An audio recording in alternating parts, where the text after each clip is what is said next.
انشاءاللہ اس محاذ پر ہم نے آگے بڑھنا ہے اور انشاءاللہ فاروق خان کا فیصلہ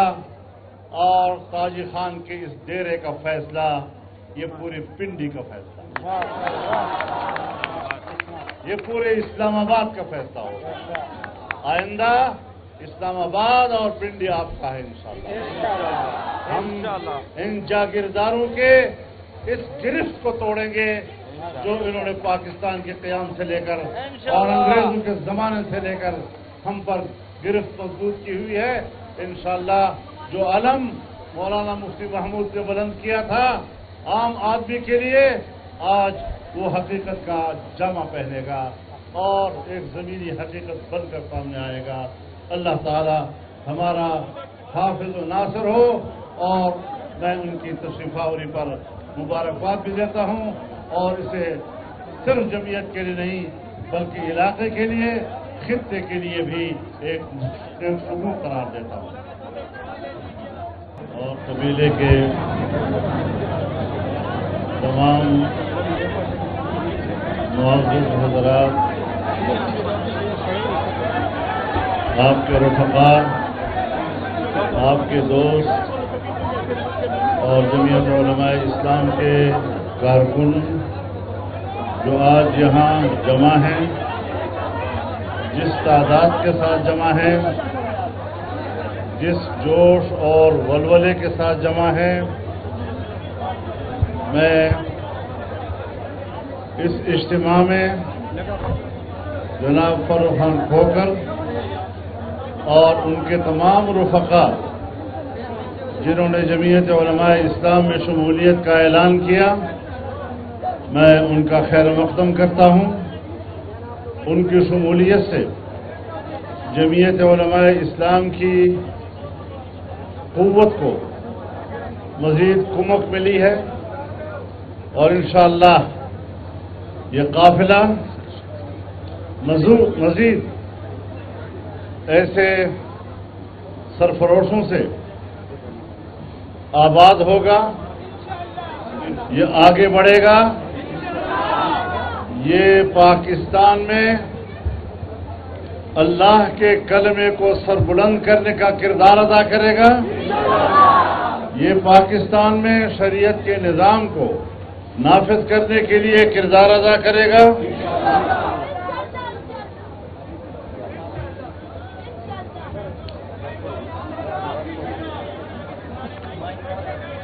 آپ جانتے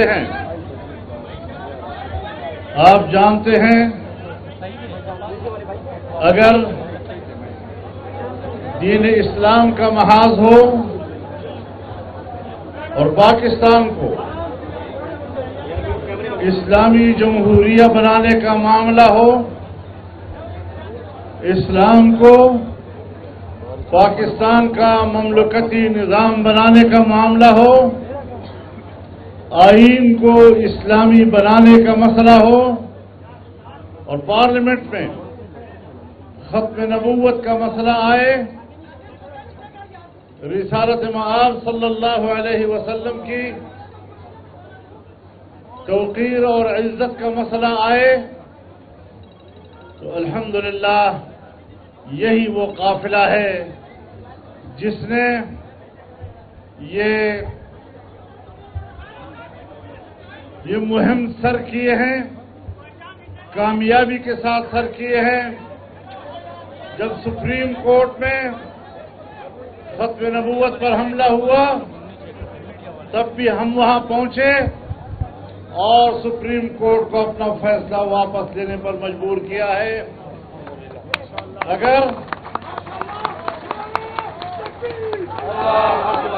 اگر ختم نبوت کے عنوان سے لاہور جانا پڑا تو پاکستان کی تاریخ کے تمام بڑے بڑے جلسوں کے ریکارڈ توڑ دیے ہیں اور اس عنوان پر قوم کو متحد کیا ہے، اور انشاءاللہ یہ اتحاد آگے بڑھتا چلا جائے گا۔ میرے محترم دوستو، دنیا میں آج مذہب کی توہین ہو رہی ہے، رسالت مآب صلی اللہ علیہ وسلم کے ناموس پر حملے کیے جا رہے ہیں۔ پاکستان میں ایک لابی ہے جو اس قسم کی فضا بنا رہی ہے۔ یہاں ان لوگوں نے مطالبہ کیا کہ جی ہمارے خلاف جو فیصلے ہوئے ہیں ان پر نظر ثانی کی جائے۔ میں اس جج کو کہنا چاہتا ہوں، میں اس عدالت کو کہنا چاہتا ہوں کہ اپنا یہ فیصلہ واپس چاٹو، ورنہ سپریم کورٹ کے چیف جسٹس کی طرح تمہیں اپنا فیصلہ چاٹنا تیرا ایک اشارہ تیرا ایک اشارہ حاضر خون ہمارا تیرا ایک اشارہ حاضر خون ہمارا۔ اگر اس وطن عزیز میں رسول اللہ کی عزت محفوظ نہیں تو ہمیں زندہ رہنے کا کوئی حق حاصل نہیں۔ ہمیں اپنی جانیں نچھاور کر دینی چاہیے۔ یہ وطن یہ اسلام کے لیے بنا، اسلام کے شعائر کو تحفظ دینے کے لیے بنا، رسول اللہ صلی اللہ علیہ وسلم کے عزت و ناموس کے لیے بنا، اور جس کسی نے بھی ختم نبوت کا مسئلہ ہو یا ناموس رسالت کا مسئلہ ہو اس پر حملہ کرنے کی کوشش کی تو جرت مندانہ جواب اسی پلیٹ فارم سے دیا جائے۔ میرے محترم دوستو، ہم اس ملک میں آئین کی حکمرانی چاہتے ہیں، ہم اس ملک میں قانون کی حکمرانی چاہتے ہیں۔ عوام کے جو حقوق ہیں وہ عوام کو ملنے چاہیے،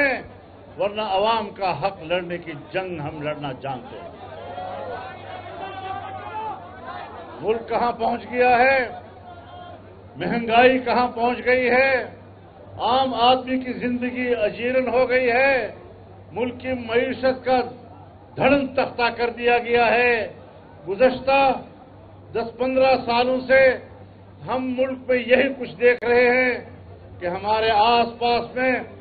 ہر ملک ترقی کر رہا ہے، ہر ملک کے عوام خوشحال ہو رہے ہیں، لیکن پاکستان کی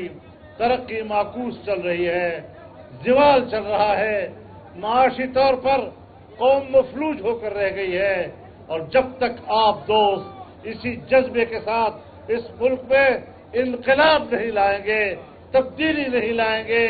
اسلام کا علم بلند نہیں کریں گے، عمر فاروق کی عدالت نہیں لائیں گے، حضرت ابوبکر صدیق کی صداقت نہیں لائیں گے، تب تک اس ملک میں عام آدمی خوشحال نہیں رہ سکتا۔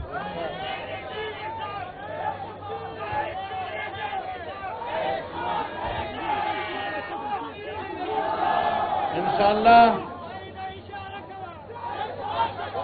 اس محاذ پر ہم نے آگے بڑھنا ہے، اور انشاءاللہ